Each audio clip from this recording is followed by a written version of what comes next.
Buongiorno a tutti e ben ritrovati.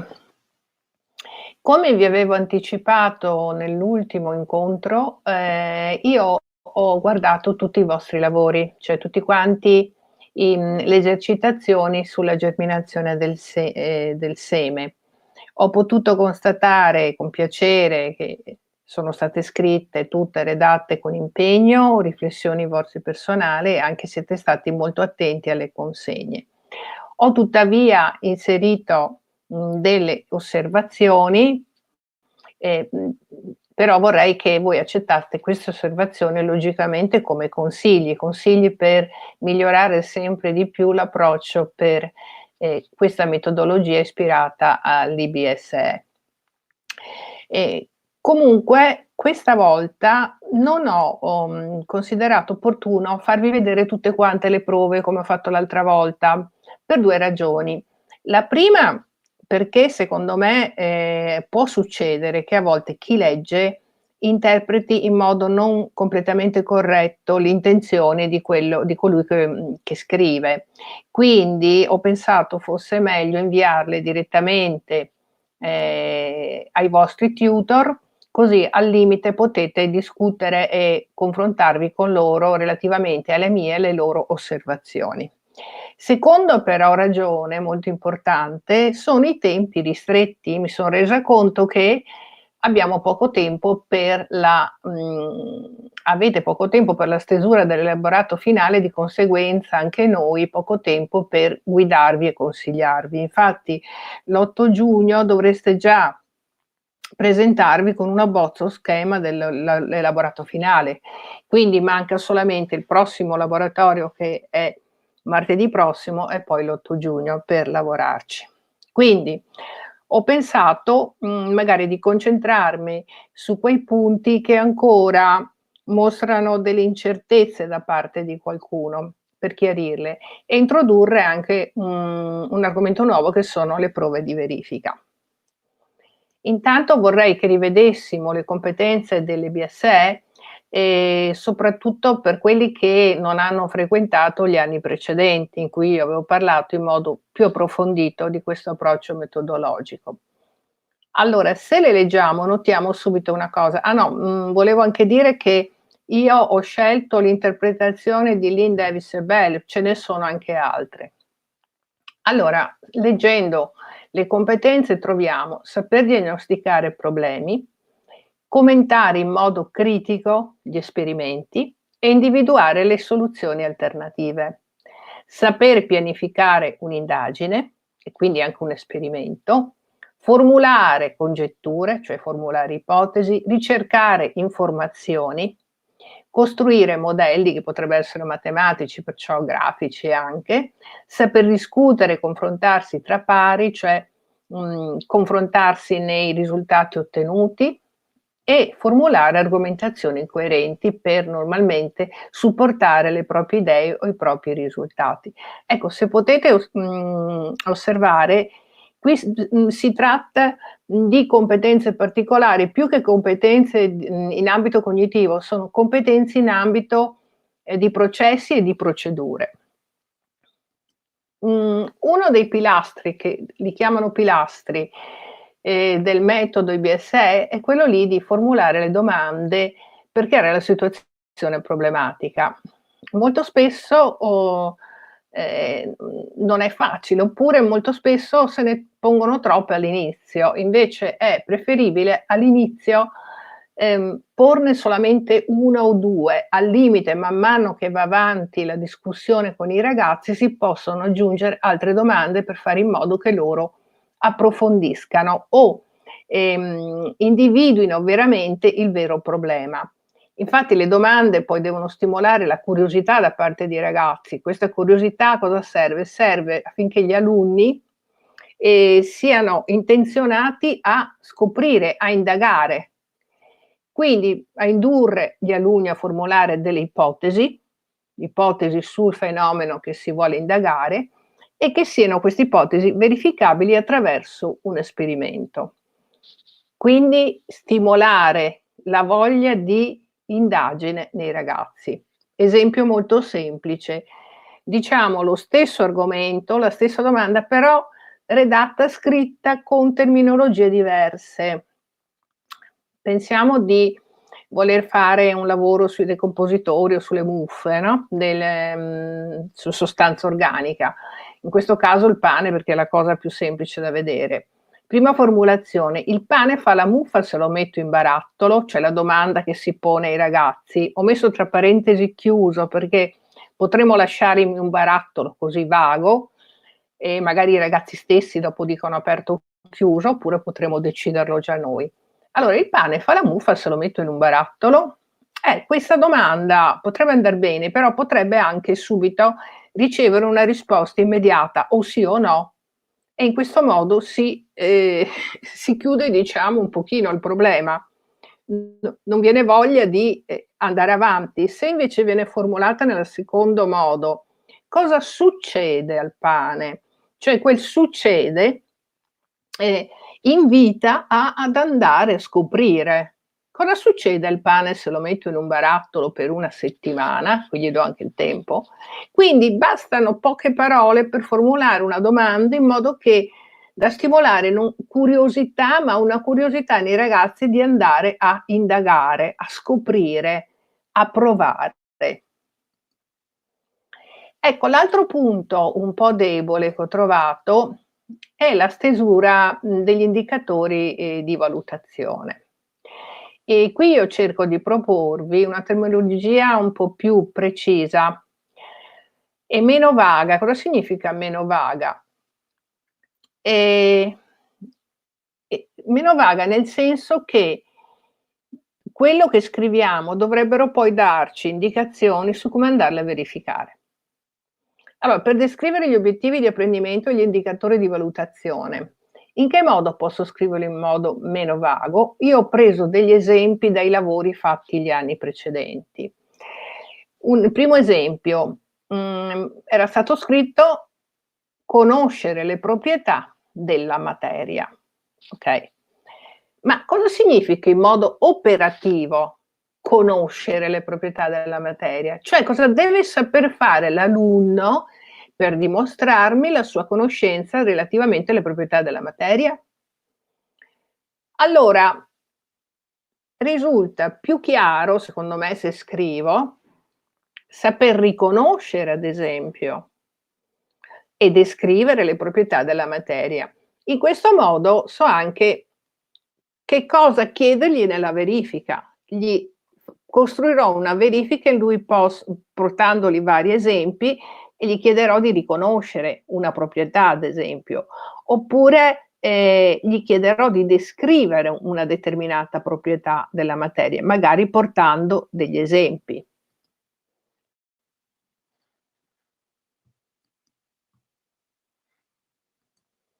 Altri esempi che ho sempre preso dai lavori dell'altro anno, degli anni precedenti. Sempre sul conoscere qua, perché conoscere viene molto utilizzato, però può essere, ripeto, vago. Conoscere le proprietà della materia l'abbiamo visto, sarebbe meglio scrivere saper riconoscere e descrivere, in questo modo riesco subito a pensare con quale test di verifica posso andare a valutare le conoscenze. E conoscere il concetto di massa. Cos'è conoscere? Definire, lo devo definire. Conoscere la struttura atomica della materia, cosa faccio? O gliela faccio vedere oppure lui me la descrive. Conoscere la differenza tra elementi e composti, anche qui la mia proposta è saper riconoscere le differenze, normalmente si riconoscono e anche si individuano e si spiegano portando anche degli esempi. Conoscere le caratteristiche delle sostanze acide, basiche e neutre. Anche qui saper riconoscere, descrivere, portare esempi, cioè tutti i termini che prevedono un'operazione, una performance del ragazzo.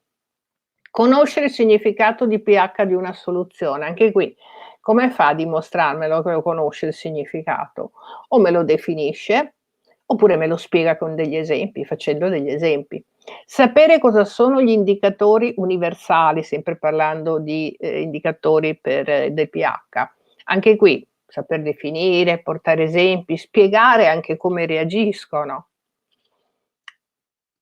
Vediamo altri esempi ancora. In questo caso non ho più, conoscenze, ma riporto qui degli indicatori di valutazione che, sono stati scritti e che riguardano procedure o processi. Ad esempio, dimostrare curiosità e interesse per il metodo sperimentale. E questo non è facile, come me lo dimostra?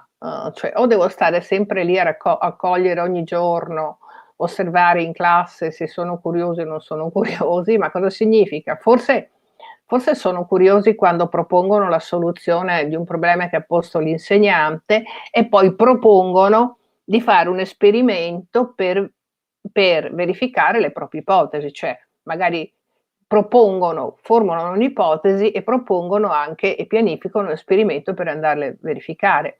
Oppure forse fanno delle domande per approfondire o chiedono all'insegnante di effettuare alcune sperimentazioni per andare a verificare o a scoprire il fenomeno. Altri esempi, qualcuno ha scritto esecuzione dell'esperimento. Anche qui. Cosa deve fare l'alunno per dimostrare di sapere eseguire un esperimento? E qui le procedure, i processi sono molti. Infatti non sempre noi con un esperimento andiamo a una esercitazione, diciamo, sperimentale, andiamo a, analizzare tutti queste competenze o a verificarle. Comunque sono molte: saper formulare ipotesi, saper ideare ed eseguire delle attività sperimentale per verificare le ipotesi, cioè saper pianificare un'attività sperimentale per verificare le ipotesi. Saper raccogliere, ordinare e interpretare i dati ottenuti, com'è che li interpreto? Confrontandoli con le ipotesi che io ho formulato. Saper verificare la validità delle proprie ipotesi in base ai dati ottenuti e redigere le conclusioni. Questa normalmente è la parte più difficile per i ragazzi, per mia esperienza, e la parte più complessa per loro. Ecco, se io allora ogni volta che eseguono un esperimento sceglierò quelle competenze che in quell'esperimento io mi pongo di sviluppare e quindi dopo alla fine andar a verificare. Osservazione attenta di un fenomeno naturale. Ecco, l'osservazione è uno dei pilastri dell'IBSE, di qualsiasi metodo, penso, sperimentale o problem solving. Però attenta cosa vuol dire? Cioè attenta a cosa? Forse sarebbe meglio scrivere finalizzata a ciò che si vuole analizzare o scoprire del fenomeno. Cioè la mia osservazione deve essere mirata, cioè non posso fare un'osservazione a caso. Mi serve osservare quegli elementi che mi aiuteranno a scoprire o del fenomeno che sto studiando. Ora, però, c'è il problema di come costruire le prove di valutazione, perché, le competenze che fanno riferimento al metodo di indagine o ai processi scientifici, scusate, in parte si discostano un po' dalle competenze cognitive e quindi non possono essere verificate con la stessa tipologia di test. Per esempio, le procedure, del metodo scientifico si possono verificare sia facendo compilare un protocollo durante l'esperimento, cioè una scheda guida, chiamatela come volete, sul quaderno, e logicamente poi quella scheda va ritirata e la si utilizza anche come test di verifica. Oppure sia proponendo prove di verifica che simulano altri esperimenti, che però non sono stati eseguiti in classe. Questi vengono chiamati anche transfer. Ad esempio faccio un esperimento sull'evaporazione, ne propongo un altro che in classe non ho fatto, però che riguarda sempre l'evaporazione, cioè cose che io in classe non ho trattato, ma la metodologia la posso trasportare in un altro ambito. O situazioni in cui è descritto un esperimento con degli errori di procedura che il ragazzo o la ragazza dovrebbero individuare, o d'altre ancora se ne possono inventare. Vi propongo alcuni esempi che ho comunque usato io nelle mie classi. Ecco qua. Allora, il primo, sono transfer questi 3 esempi. Si chiede agli alunni di utilizzare il saggio per l'amido, il glucosio e i grassi che avevano precedentemente appreso e che avevano anche sperimentato in laboratorio, in una nuova situazione reale con veri alimenti. Cioè loro l'hanno fatto solamente sull'amido, il glucosio e i grassi e invece glieli si propone sugli alimenti, ponendo anche delle situazioni un po' così di quiz, di problema.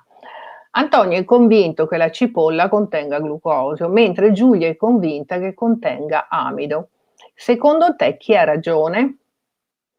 Con quale esperimento potresti dimostrare chi ha realmente ragione? Descrivilo. Qui gli do anche le indicazioni, mettimi il materiale, scrivimi il procedimento e i possibili risultati che potresti ottenere e le relative conclusioni.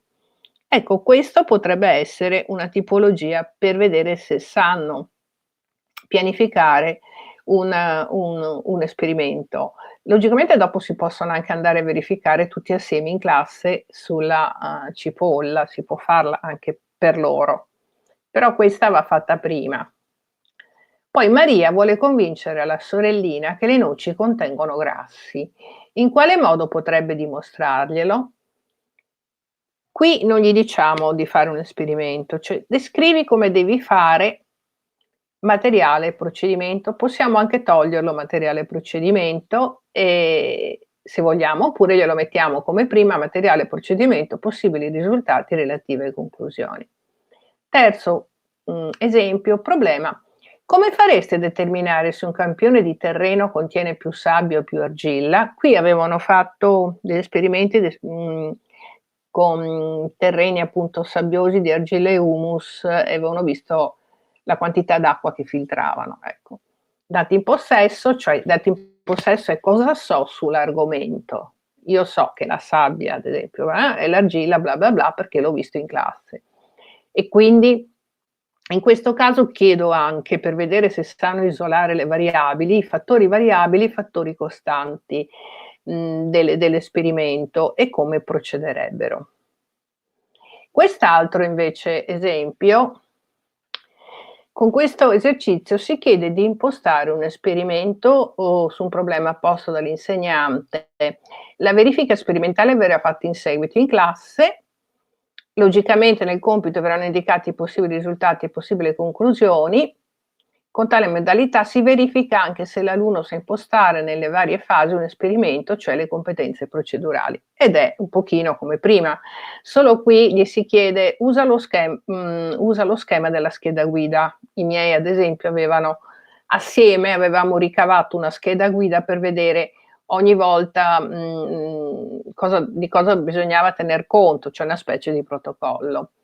Allora, quale tra i seguenti liquidi, acqua, olio e alcol evapora più velocemente? E qui è tutto vuoto perché devono arrangiarsi da soli a scrivere e a proporre. In questa invece l'alunno deve individuare gli errori procedurali o concettuali attuati durante un esperimento che viene descritto. Secondo te? Allora, Mario possiede 3 campioni di terreno e vuole sapere quale dei 3 contiene più humus. Procede in questo modo: prendi 3 campioni di terreno, li mette dentro 3 recipienti contrassegnati con le lettere A, B, C e li pone a riscaldare in forno a 100 gradi. Dopo circa 2 ore li pesa e poiché il terreno B pesa meno degli altri, deduce che questo conteneva meno humus degli altri terreni.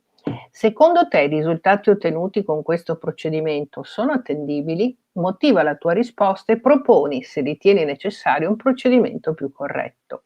Ecco, anche qui logicamente si era parlato un po' delle caratteristiche dei 3 terreni, questo esperimento col forno non era stato fatto, ma qui l'errore è che questo ragazzo Mario non li ha pesati prima di inserirli nel forno, li pesa solamente dopo. Perciò di questo tipo se ne possono costruire diversi. Vediamo un ultimo esempio, che è questo. Allora, avevo fatto con i ragazzini di prima l'esperimento sul calcolo del periodo del pendolo, no? Però dopo che l'abbiamo fatto, è stata anche il primo forse esperimento che abbiamo fatto e mi è servito per, farli ragionare sulla necessità appunto di tenere delle grandezze costanti durante l'esercitazione, la sperimentazione, farne variare altre, di raccogliere i dati, di dover fare la media aritmetica, eccetera. Perciò era stato un momento, è stato diciamo un lavoro un po' lungo, che però alla fine m'è servito perché dopo, in seguito, da soli man mano capivano come pianificare e scrivere un protocollo di un esperimento. Però qui cosa ho chiesto? Ho chiesto: "Leggi la scheda guida dell'esperimento sul pendolo", cioè io gliel'ho lasciate, "che hai condotto a scuola e rispondi alle seguenti domande su un foglio a parte". Quindi loro avevano il loro protocollo compilato su quello che avevano fatto. Spieghi in cosa consisteva la prima parte dell'esperimento e qual era lo scopo. Quanto era lungo il filo, quanto valeva il peso, qual era l'ipotesi, quanto durava il periodo del pendolo. Leggendo le conclusioni, la tua ipotesi risultava vera o falsa? Perché? La stessa cosa per la seconda parte. E la stessa perché dopo avevamo accorciato il filo logicamente, poi avevamo cambiato il peso. Spiega in cosa consisteva la terza parte dell'esperimento e qual era lo scopo.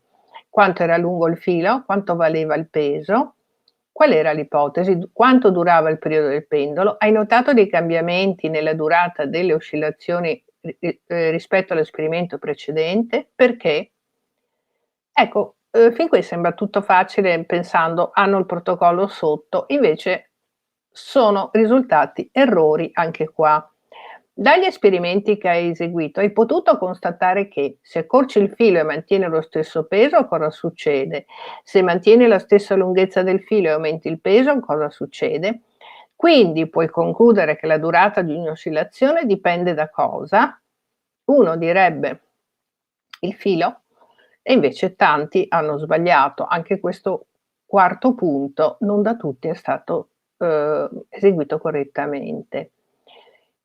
Il quinto e il sesto logicamente, avevano come scopo di vedere se i ragazzi avevano compreso quali sono le varie fasi di un, esperimento.